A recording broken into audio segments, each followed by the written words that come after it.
It requires investment in renewable technology. It requires a rejuvenation of core technologies like clean coal, nuclear power. It requires a build-out of the national grid. It requires the evolution of new technologies like battery and solar and technologies like that. But I would say in the next 10 or 20 years, countries like the United States and much of the developed world can really develop an energy infrastructure that is diverse, that is protected, that is economical, and can create lots of jobs while we're at it. So the first thing I would say in our new society, in our innovative society, has got to be an incredible focus on energy because it's so solvable. Next, I would focus on healthcare. Not because it's easy, because it's not easy. It can't be solved, but we have to work on it anyhow. The dynamics of healthcare in this country, the bow wave of baby boomers, the sheer weight of what's coming through the system means that healthcare is going to be an important part of the GDP into the future, maybe as much as 15 or 20% of the U.S. GDP into the future. And healthcare is one, again, that can be solved by the application of information technology, by innovation in areas that we call early health, which is predicting disease, treating it more effectively, treating it sooner. And it's also about access, about making sure that people around the world, from developing worlds into parts of the United States, lower income parts, have access to low-cost health care. And as we do those things, as we work on the technical innovation in those areas, again, I think we create jobs, we lower social costs, and again, we build a more powerful society. And lastly, education.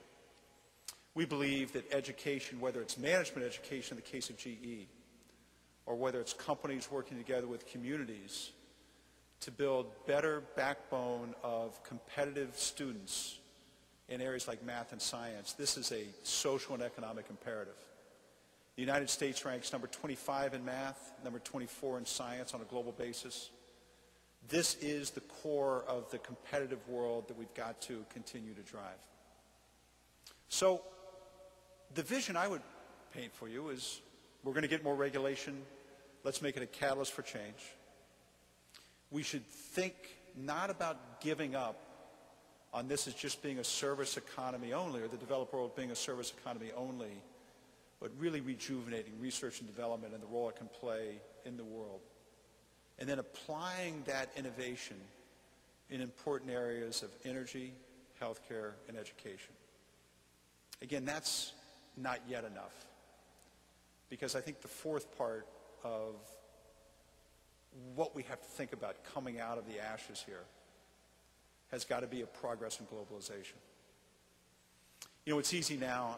People are really afraid, not just in the U.S., but around the world. And I think when people are afraid, they want to create barriers to trade.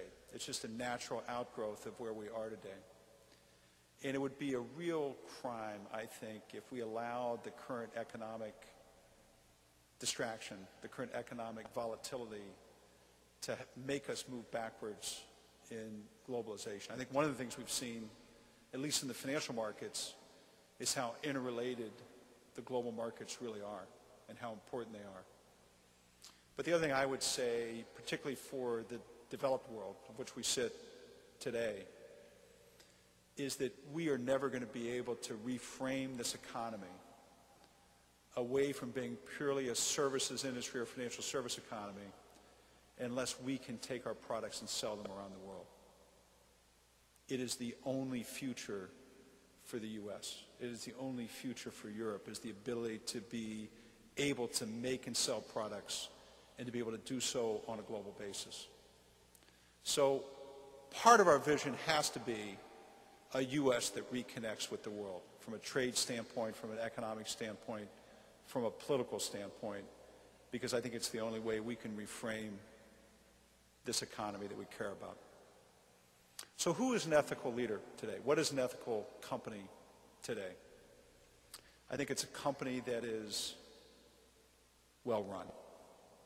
It's a company that protects its investors. It's a company that's safe. It's a company that's building the future. I hate to say it that bluntly, but I think in a time like this, we've reproven to ourselves that without that strong bedrock financial performance, you just don't earn the right to make ethical change that's so important. That's an ethical company. It's a company that takes care of its people, that in a time like this gives them a mission, gives them a purpose, gives them motivation, makes them play hard. That's an ethical company in 2008.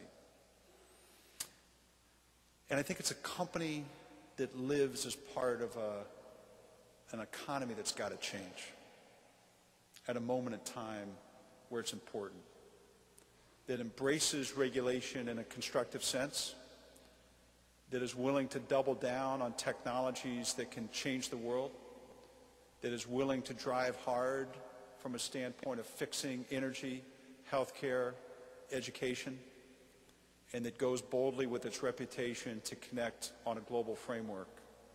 That's an ethical company. And if that's where the global economy goes, if that's where the U.S. goes, then I think GE is well positioned for the future. Because we're an infrastructure company, we're financially strong, we've got a strong reputation, we've got a global enterprise, and I think in every generation of GE leadership and every generation of GE management, our company has been about figuring out what's next, figuring out the way that the world changes, and being able to anticipate those changes and still lead. So that's my message. Strength, people, future. That's where I think we have to go. That's what I think the Botwinick Award stands for in 2008. I'd close just by saying I graduated from business school in 1982. Unemployment was 10%. Inflation was 12%. At times like these, sometimes it's helpful to remember that there are always times like these, kind of. Things do work out.